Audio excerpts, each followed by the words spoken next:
إن الحمد لله نحمده ونستعينه ونستغفره ونعوذ بالله من شرور أنفسنا ومن سيئات أعمالنا. من يهده الله فلا مضل له ومن يضلل فلا هادي له. أشهد أن لا إله إلا الله وحده لا شريك له وأشهد أن محمدًا عبده ورسوله صلوات الله وسلامه عليه وعلى آله وأصحابه ومن تبعهم بإحسان إلى يوم الدين. ما بعد. Ang lahat ng pagpupuri, pasasalamat at pagbabalik loob ay nauukol lamang kay Allah subhanahu wa ta'ala. Pinupuri natin ang Allah subhanahu wa ta'ala. At kay Allah subhanahu wa ta'ala, tayo ay umaasa at humihingi ng tulong. Tayo ay magpakupkup kay Allah mula sa kasamaan ng ating mga sarili at sa kasamaang dulot ng ating pagsuway sa Kanya. Katotohanan na sino mang patnubayan ni Allah subhanahu wa ta'ala sa matuwid na landas sa pananampalatayang Islam ay walang sino man ang maaring makapagligaw sa Kanya. At sino mang hayaan ni Allah subhanahu wa ta'ala na maligaw sapagkat ayaw niya ng patnubay, ay walang sino man ang maaring makapaggabay sa Kanya. Tayo ay sumasaksi na walang ibang Diyos na karapat dapat sambahin liban lamang ang Allah subhanahu wa ta'ala. Siya lamang at wala siyang katambal. At tayo rin ay sumasaksi na si Propeta Muhammad sallallahu alaihi wasallam ay alipin at huling sugo ni Allah subhanahu wa ta'ala. Nawa ang pagpapala, kapayapaan at pagpugay ni Allah ay mapasa ating mahal na Propeta Muhammad sallallahu alaihi wasallam, sa kanyang mga pamilya, sa kanyang mga sahaba, at sa lahat ng mga Muslim tumahak sa matuwid na landas hanggang sa huling araw. Mga kapatid, sa pananampalatayang Islam, pinapayuhan ko ng aking sarili at gayon din kayo na matakot kay Allah subhanahu wa ta'ala. Sinabi ng Allah subhanahu wa ta'ala sa maluwalhating Quran, ba'da a'udhu billahi minash shaitanir rajim, ya ayyuhalladhina amanu ittaqullaha haqqa tuqatih wa la tamutunna illa wa antum muslimun. O kayong mga sumasampalataya, o kayong mga Muslim, matakot kayo kay Allah subhanahu wa ta'ala ng tunay at tamang pagkatakot. At huwag ninyong hayaan na kayo ay bawian ng buhay, liban na kayo ay mga tunay at matatapat na Muslim.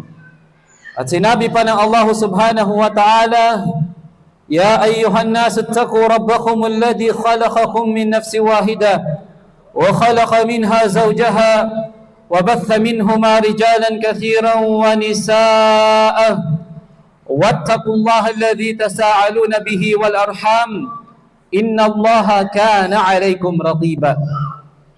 Usang katauhan, katakutan ninyo ang inyong Panginoon na si Allah na siyang lumikha sa inyo mula sa unang tao, ang ating ama na si Adam alayhi salam. At mula sa kanya ay nilikha ang kanyang asawa, ang ating ina na si Eva alayhi salam. At mula sa kanilang dalawa ay lumabas ang maraming mga kalalakihan at maraming mga kababaihan. Matakot kayo kay Allah at huwag ninyong putulin ang mabuting pakikipag-ugnayan sa inyong mga kamag-anakan. Tunay na ang Allah subhanahu wa ta'ala ay lagi nang nakamasid sa lahat ng inyong mga ginagawa. Mga alipin ng Allah, sinabi pa ng Allah sa ibang talata sa marangal na Quran, ya ayyuhalladhina amanu ittaqullaha wa qulu qawlan sadida yuslih lakum a'malakum wa yaghfir lakum dhunubakum wa may yuti'illaha wa rasulahu faqad faza fawzan 'azima. O kayong mga sumasampalataya, matakot kayo kay Allah at mag-usap lamang, mangusap ng pawang kabutihan at katotohanan. At kapag ginawa ninyo ito, yuslih lakum a'malakum wa yaghfir lakum dhunubakum. Gagabayan kayo ni Allah upang maituwid ang inyong mga gawain at patatawarin kayo sa inyong mga pagkakasala. katotohanan sino mang sumunod kay Allah subhanahu wa ta'ala at sa kanyang huling sugo na si Propeta Muhammad sallallahu alaihi wasallam ay magkakamit ng dakilang tagumpay, hindi lang sa mundong ito, higit lalo sa kabilang buhay, sa kanyang pagpasok sa Jannah, sa paraiso ng Allah subhanahu wa ta'ala. Mga alipin ng Allah subhanahu wa ta'ala, mga kapatid sa pananampalatayang Islam, 5 mahalagang payo para sa mga tao na hindi tumitigil sa pagkakasala o pagsuway kay Allah subhanahu wa ta'ala, ang paksa na nais nating ibahagi ngayon. Naiulat mga alipin ng Allah subhanahu wa ta'ala mula sa mga naunang henerasyon ng mga matutuwid na Muslim na merong isang lalaki na lumapit sa isang maalam. Lumapit siya kay Ibrahim ibn Adham rahimahullah, kabilang sa mga sinaunang scholar ng Islam. Ang lalaking ito ay hindi mapigil ang kanyang kasalanan. Hindi niya makontrol ang kanyang sarili sa pagsuway kay Allah subhanahu wa ta'ala. Subalit, nag-iisip siya ng solusyon kung paano ba ito mapigilan. Kaya lumapit siya sa isang maalam sa panahon na yon. At marahil mga alipin ng Allah subhanahu wa ta'ala, para sa mga alipin ng Allah subhanahu wa ta'ala na patuloy sa pagsuway sa kanya, marahil ang payong ito nawa ay magdulot ng pakinabang at kabutihan sa ating lahat. Sabi ng lalaking ito kay Ibrahim ibn Adham rahimahullah, sabi niya, "Ya Aba Ishaq, inni musrifun ala nafsi bidhunub, fadullini ala shay'in yanfa'ani." Sabi niya, o Abu Ishaq, tinutukoy si Sheikh Ibrahim ibn Adham, labis kong nilalabag ang Allah subhanahu wa ta'ala. Labis akong nagkakasala, dinadaya ang aking sarili sa pamamagitan ng mga kasalanan. Bigyan mo ako ng payo, sabi niya, na makakatulong sa akin. Sabi ng Ibrahim ibn Adham, sabi niya sa lalaking ito, siya ay nagpayo ng 5 payo para sa lalaking ito na patuloy sa pagsuway kay Allah subhanahu wa ta'ala. Patuloy na nilalabag ang Allah subhanahu wa ta'ala. Sabi niya una, "Idha fa'alta 5 hisalin lam yadurruka adh-dhanb." Sabi niya, kung magagawa mo, sabi niya, ang 5 bagay na ito ay maaari kang magpatuloy sa iyong kasalanan. Hindi niya sinabing tigilan mo ang iyong kasalanan. Sabi niya, kapag nagawa mo ang 5 bagay na ito, kapag kaya mong gawin ang 5 bagay na ito, ay pwede kang magpatuloy sa iyong kasalanan. At ano yung 5 bagay na ito, mga alipin ng Allah subhanahu wa ta'ala, na maaari nating tanungin mismo sa ating mga sarili, lalo na sa mga tao o sa mga Muslim na patuloy na nilalabag ang Allah subhanahu wa ta'ala. Ang sabi ng lalaki na ito, "Hatihinna ya Aba Ishaq." Sabihin mo sa akin kung ano ang mga 5 payo na ito o ano ang 5 bagay na ito, sabi niya. At ang Sheikh ay nagsabi, siya ay nagsimula. Sabi niya, ang unang payo ko sa iyo, dahil patuloy ka sa pagsuway kay Allah subhanahu wa ta'ala at hindi mo mapigilan ang iyong sarili, gawin mo ang unang payo na ito. Sabi niya, "Idha aradta an ta'siya Allah, fala ta'kul min rizqihi." Unang payo sa isang taong patuloy na sumusuway kay Allah subhanahu wa ta'ala, na hindi niya mapigilan ang kanyang sarili sa pagsuway kay Allah subhanahu wa ta'ala. Sabi niya, kung nais mong patuloy na suwayin si Allah subhanahu wa ta'ala, huwag kang kakain mula sa mga panustos sa iyo ng Allah subhanahu wa ta'ala. Huwag kang kakain mula sa anumang bagay na panustos ng Allah subhanahu wa ta'ala. Naisip pa natin ito, mga alipin ng Allah subhanahu wa ta'ala. Sa tingang isang Muslim ay patuloy sa pagsuway kay Allah subhanahu wa ta'ala, kung nais mong suwayin si Allah subhanahu wa ta'ala, ay huwag na huwag ka ikang kakain mula sa kanyang mga panustos. Kaya't nanlaki ang mata ng lalaking ito. Kaya't sabi niya, "Famin ayna akulu idan wa kullu rizq minhu." Sabi niya, Saan ako kakain kung gayon? Samantalang ang lahat ng mga biyaya at mga panustos ay nagmumula lamang kay Allah subhanahu wa ta'ala. Naisip ba ito ng mga Muslim o ng mga tao na patuloy na sinisuway si Allah subhanahu wa ta'ala? Saan ako kakain kung gayon? Samantalang ang lahat naman ng panustos o biyaya ay nagmumula kay Allah subhanahu wa ta'ala. Kaya aral mga alipin ng Allah subhanahu wa ta'ala. Kung ang lahat ng kinakain, iniinom, ginagamit, o anumang meron tayo ay biyaya na mula sa Allah subhanahu wa ta'ala, bakit nating kinakaya na patuloy na labagin ang kanyang mga kautusan? Ang kasalanan ay nagiging mabigat sa sino mang aliping Muslim kapag inaalala niya na ang lahat ng meron siya, panustos, biyaya, anumang meron siya, ito ay nagmumula kay Allah subhanahu wa ta'ala. Pangalawa, ang sabi ni Sheikh Ibrahim ibn Adham, ikalawang payo, sabi niya, wa in aradta an ta'siyahu fala taskun fi ardihi. Sabi niya, kung nais mo talagang magpatuloy sa pagsuway kay Allah subhanahu wa ta'ala at hindi ka managot sa mga kasalanan na ito, sabi niya, huwag kang tumira o humanap ka ng lupain na kung saan hindi ito pagmamay-ari ng Allah. Humanap ka, sabi niya, ng lugar, lupain na kung saan hindi ito pagmamay-ari ng Allah subhanahu wa ta'ala. Naisip ba natin yan mga alipin ng Allah subhanahu wa ta'ala? Sa tuwina na sinusuway natin ng Allah subhanahu wa ta'ala, naisip ba natin kung saan tayo pupunta? Lupain na hindi pagmamay-ari ng Allah subhanahu wa ta'ala. Ang sabi ng lalaki na ito, wa ayna adhabu wal ardu kullaha arduhu. Sabi niya, saan ako pupunta kung ang lahat ng anumang meron dito sa ibabaw ng mundong ito o ang lahat ng lupain ay pagmamay-ari ng Allah subhanahu wa ta'ala? Mga alipin ng Allah subhanahu wa ta'ala, ang katotohanan ay walang mapupuntahan ng alipin na lugar o lupain dito sa mundong ito na hindi pagmamay-ari ng Allah subhanahu wa ta'ala. Kaya sabi ng ating mga ulama, ang kasalanan ay para bagang sabi nila ay paglabag sa mismong hari habang ikaw ay sinasakupan ng hari.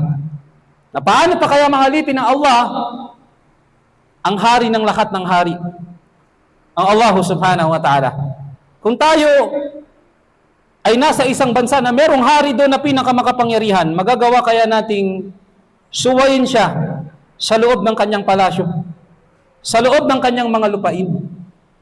Kung hindi natin kaya yun mga alipin ng Allah dahil natatakot tayo, higit lalo na ang Allah subhanahu wa ta'ala ay merong karapatan na siyang dapat nating katakutan, dapat tayong mahiya. At pangatlong payo mga alipin ng Allah subhanahu wa ta'ala, sabi ng Sheikh, fa in aradta, sabi niya, at kung nais mo talaga na patuloy na suwayin ng Allah subhanahu wa ta'ala an ta'siyahu, fabtaghi makanan la yaraka Allahu fih. Sabi niya, humanap ka ng lugar na kung saan na hindi ka makikita doon ng Allah subhanahu wa ta'ala. Kung gusto mo na patuloy o magpatuloy sa iyong pagkakasala, sa iyong kasalanan, humanap ka, sabi niya, ng lugar na hindi ka doon makikita ng Allah subhanahu wa ta'ala.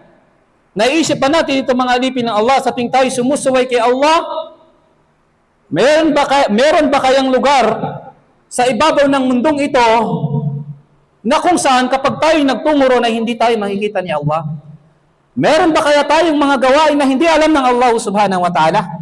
Ang sabi ng lalaki na ito, wa kayfa ajidu makanan la yarani fihi wa huwa ya'lamu as-sirra wa akhfa. Sabi niya, paano ako makakahanap ng lugar na hindi ako makikita ng Allah subhanahu wa ta'ala, samantalang batid ng Allah subhanahu wa ta'ala ang anumang nakalingid at nakalantad.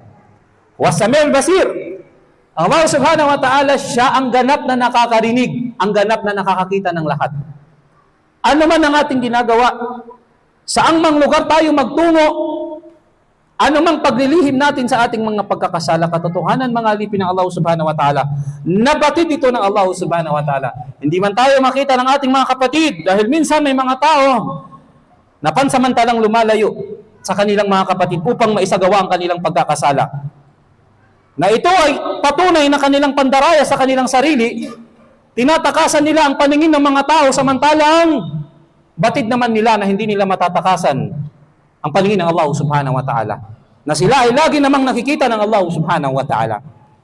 Kung totoo mga alipin ng Allah subhanahu wa ta'ala, na nararamdaman ng isang Muslim, na siya ay nakikita ng Allah subhanahu wa ta'ala, saan man siya naroon, sa gabi, sa dilim, o sa sekretong lugar, siya ay matatakot at mahihiyang suwayin ng Allah subhanahu wa ta'ala sapagkat batid niya na Allah subhanahu wa ta'ala ay nakamasid sa kanya at nakababatid sa anumang kanyang mga ginagawa. Barakallahu li wa lakum fil Qur'anil Karim wa nafa'ni wa iyyakum bima fihi min al-ayat wal dhikra al-hakim. Aqulu ma tasma'un astaghfiruhu innahu huwal ghafurur rahim.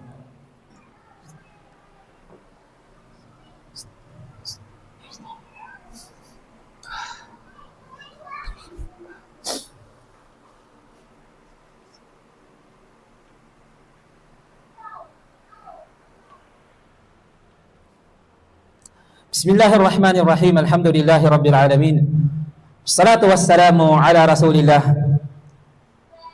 Pang-apat na payo ng Sheikh sa lalaki na ito na patuloy sa kanyang kasalanan at pagsuway kay Allah subhanahu wa ta'ala. Sabi niya, wa idha ja'aka malakul maut liyaqbida ruhaka wa anta ala ma'siyatin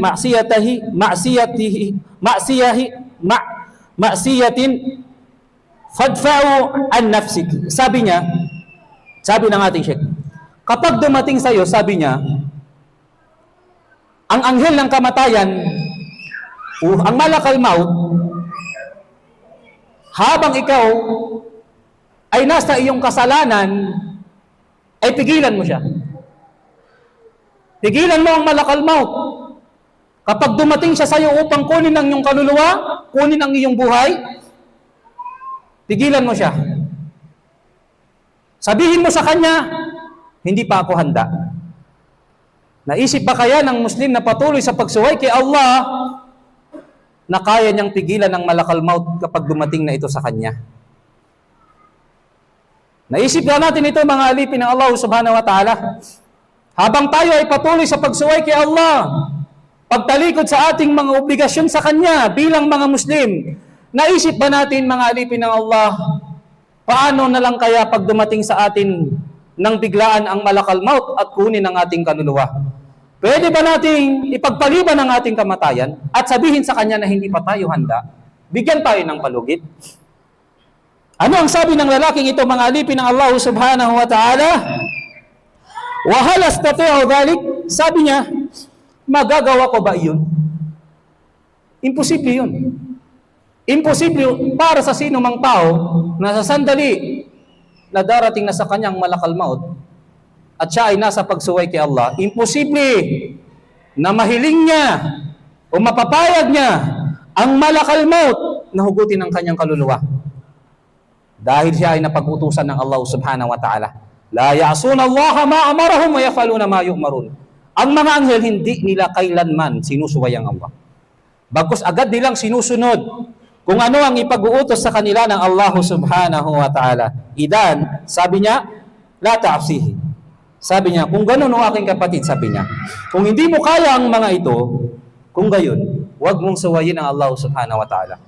Huwag kang magpatuloy kay Allah, sa pagsuway kay Allah subhanahu wa ta'ala. O kapatid na Muslim na nakikinig sa paalalang ito, na patuloy sa pagtalikod, sa pagsunod kay Allah, sa pagsasawalang bahala, isipin mo ang mga payong ito Isipin mo, ang mga bagay na ito, na hindi natin kayang pigilan ng malakal maut, uyantalang ating kamatayan sa sandali na dumating na siya sa atin. Ang kamatayan ay biglaan, hindi ito napipigilan. Kaya't mali ang katwiran ng iba na saka na lamang ako magiging matuwid, magiging relihiyosong Muslim.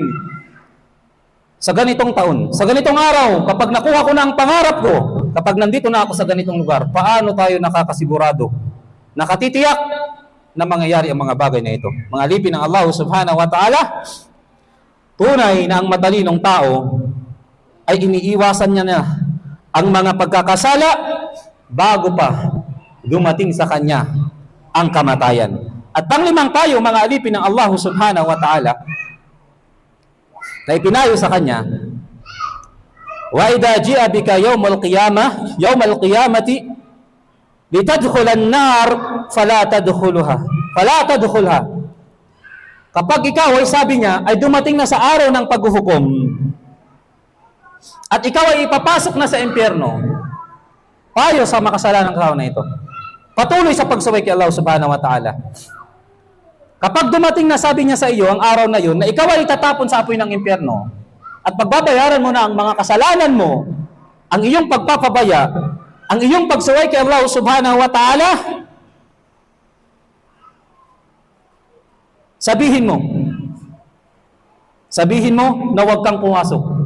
Tumanggi ka na huwag kang ipasok doon. Isang matalinong tayo, mga alipin ng Allah subhanahu wa ta'ala. Sino kaya mula sa mga nilikha ng Allah subhanahu wa ta'ala ang makakagawa ng bagay na yun? Ang kanyang makakayang sabihin kay Malik, ang anghel na naitalaga sa impyerno sa pagpaparusa sa mga taong papasok doon, huwag mo akong ipasok sa impyerno. Mga alipin ng Allah subhanahu wa ta'ala, ang mga payong ito ay payo mula sa isang matalinong maalim. Mula sa isang maalam na kung ating pagmumuni-munihan, mga alipin ng Allah subhanahu wa ta'ala, ay merong mga napakaraming aral ang ating mapupulot sa kanyang mga paalala. At sabi ng lalaking ito, sino ang makakapigil sa akin sa araw na yun? Sino ang makakapigil sa akin sa araw na yun kapag ako ay ipapasok na sa apoy ng impyerno? Maging ang aking sarili, sabi niya, maging tayo mismo sa araw na yun. Hindi natin kayang utusan ng malakal maut ang mga anghel na nagpaparusa sa apoy ng impyerno. Hindi natin kaya na sabihin sa kanila, huwag mo akong parusahan, huwag mo akong itapon sa apoy ng impyerno. Tiyakan, mga alipin ng Allah subhanahu wa ta'ala. Sinagot siya ni Ibrahim ibn Adham at kanyang sinabi, sabi niya, famalladhi, sabi niya, yaj'aluka tuqdimu ala ma yusiluka ila hunak. Sabi niya, kung gayon, sabi niya, bakit mo ginagawa ang mga bagay na magdadala sa iyo doon sa apoy ng impyerno? Sa mga alipin ng Allah subhanahu wa ta'ala, sa mga kapatid sa pananampalatayang Islam, pakaisipin po natin ang mga paalalang ito. Sa araw na yun, mga alipin ng Allah subhanahu wa ta'ala, paano na lang? Kapag tayo datnan ng kamatayan, habang tayo ay nasa sandali ng pagkalugmok sa kasalanan o pagsuway kay Allah subhanahu wa ta'ala. Mga alipin ng Allah subhanahu wa ta'ala, sabi ni Ibrahim ibn Adham, kung gayon, bakit mo ginagawa ang mga bagay na magdadala sa iyo roon sa kaparusahan? At ang lalaking ito, habang pinapakinggan niya ang payo ni Ibrahim sa kanya, sabi niya, tubtu ilallah, tubtu ilallah. Sabi niya, kung gayon, sabi niya, napaiyak ang lalaking ito. At sabi niya, ako ay nagbabalik loob kay Allah.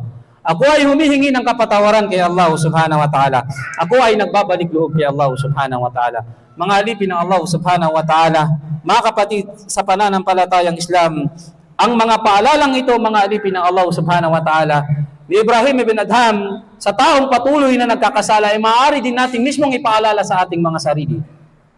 Kung napapansin mo sa iyong sarili na hindi mo mapigil ito sa pagsuway kay Allah subhanahu wa ta'ala, pakatandaan mo ang mga paalalang ito ni Ibrahim ibn Adham. Mga alipin ng Allah subhanahu wa ta'ala, bilang panghuli, sinabi ng Allah subhanahu wa ta'ala sa Hadithul Quds, Ya ibadi, innakum tukhti'una bil-layli wan-nahar wa ana aghfiru adh-dhunub wa ana aghfiru adh-dhunuba jami'a fastaghfiruni aghfir lakum. Sinabi ng Allah subhanahu wa ta'ala, o aking mga alipin, tunay na kayo ay nagkakamali, nagkakasala sa bawat araw at bawat gabi. At ako, sabi niya, ay nagpapatawad ng lahat ng kasalanan. Kaya humingi kayo ng kapatawaran sa akin at kayo ay aking patatawarin. Mga alipin ng Allah subhanahu wa ta'ala, ito lang ang inaantay sa atin ng Allah subhanahu wa ta'ala. Humingi ng kapatawaran mula kay Allah subhanahu wa ta'ala, pagsisihan ng ating mga kasalanan, at magbalik loob sa Kanya, iwan ang ating mga ginagawang mga pagkakasala. Tayo ay likas na nagkakamali, mga alipin ng Allah subhanahu wa ta'ala. Walang sino mang ligtas sa mga kasalanan, sapagkat tayo ay mga mahihinang mga nilalang ng Allah subhanahu wa ta'ala. Nagkakasala tayo, nakakalimot tayo sa umaga, sa gabi. Huluban ni Adam khata, ang sabi ng Rasul sallallahu alaihi wasallam. Ang lahat ng anak ni Adan ay nagkakasala, subalit ang pinakamahinam sa mga nagkakasala ay silang nagbabalik loob kay Allah subhanahu wa ta'ala. Allah subhanahu wa ta'ala, ang ating Panginoon, ang siyang pinakamapagpatawad, ang siyang pinakamauwain. Ang inaantay ng Allah subhanahu wa ta'ala sa ating mga alipin ng Allah, na pagsisihan natin ang ating mga kasalanan. Iwan natin ang ating mga pagkakasala. Magbalik loob tayo kay Allah subhanahu wa ta'ala at pagsumikapan natin insyaallah na may sa buhay ang katuruan ng ating pananampalataya. Ala tusallu ala nabiyyikum fa inna Allah amarakum bidzalika qal inna Allah wa malaikatahu yusalluna ala nabiy. Ya ayyuhalladhina amanu sallu alaihi wa sallimu taslima. Allahumma salli ala Muhammad wa ala ali Muhammad kama sallaita ala Ibrahim wa ala ali Ibrahim innaka Hamidum Majid. Allahumma a'izzal Islam wal muslimin wa adhill asy-syirka wal musyrikin wa dhammir a'da'aka wa a'da'ud-din. Allahumma ighfir lana wa liwalidina wa li jami'il mu'minina wal mu'minat wal muslimina wal muslimat al ahya'i minhum wal amwat. Innaka sami'un qaribun mujibud da'wati ya rabbal alamin. Rabbana atina fid dunya hasanah wa fil akhirati hasanah wa qina adzaban nar. وادخلنا الجنة مع الأبرار يا عزيز يا جبار يا أرحم الراحمين. سبحانك اللهم وبحمدك ونشهد أن لا إله إلا أنت ونستغفرك ونتوب إليك. أقيم الصلاة فإن الصلاة تنهى عن الفحشاء والمنكر.